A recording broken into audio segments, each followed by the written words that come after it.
Welcome back. If your first reaction to the terror attack in New York City is accusing people of Islamophobia, if they call the attack radical Islamist terrorism, that's just stupid.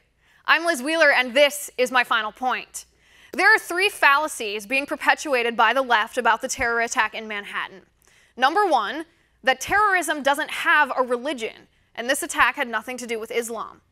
Number two, that President Trump is politicizing this attack after he said he wouldn't politicize the Las Vegas shooting, and that's probably because the Las Vegas shooter was a white man and the Manhattan terrorist has a beard.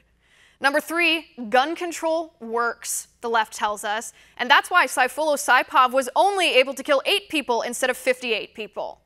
Wrong, wrong, and yes, all three are wrong. I know thinking is hard, but sometimes you people on the left gotta at least try. I'm now going to show you why each of these arguments is false. Okay, number one, terrorism doesn't have a religion. Well, this is what we know about the attack. The attacker yelled Allahu Akbar as he waged his attack. He drove a rented truck and rammed into people, using textbook tactics as detailed by ISIS on their social media accounts and in their magazine.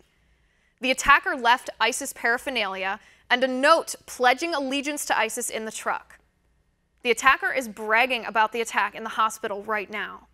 He was known to authorities and was in fact interviewed by authorities in 2015 for being a point of contact for 2 individuals on counter-terror watch lists. He killed 8 people. All right, now what does this information tell us? Every Muslim who says Allahu Akbar isn't a terrorist, duh. But pretending Islamist fundamentalists don't also say Allahu Akbar is dumb. The two are not mutually exclusive. To quote Kevin Williamson, context matters. The context here is this terrorist yelled Allahu Akbar as he killed people with a truck in the name of ISIS. If you ignore the fact that Islamist terrorists' interpretation of Islam, however warped that interpretation may be, fuels their desire to kill us, you leave other people at risk. Number two, President Trump is politicizing this attack, the left claims, after he said he wouldn't politicize the Las Vegas shooting, and that's probably because the Las Vegas shooter was a white man and the Manhattan terrorist has a beard. It's like liberals didn't even put an effort into this one.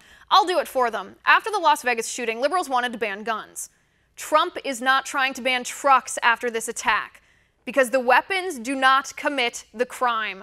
The truck was not the problem here. The ideology and the terrorist are the problem.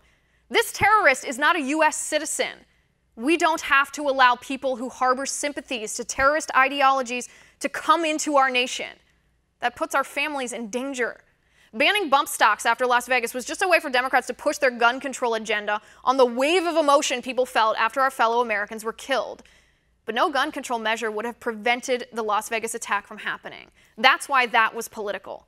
Ramping up our vetting process for who we allow into our country might have prevented a terrorist like Saipov from ever coming here in the first place, and therefore might have prevented a tragic attack like this one.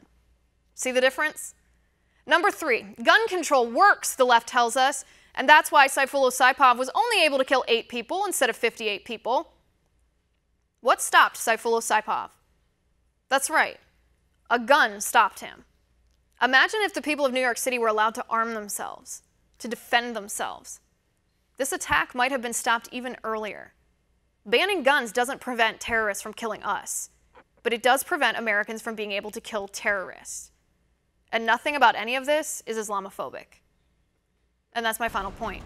You can reach me on Twitter at Liz_Wheeler. If you liked the show, please send me an email at oann.com/contact. In the meantime, catch us here tomorrow at 9 p.m. Eastern. And until then, have a good night.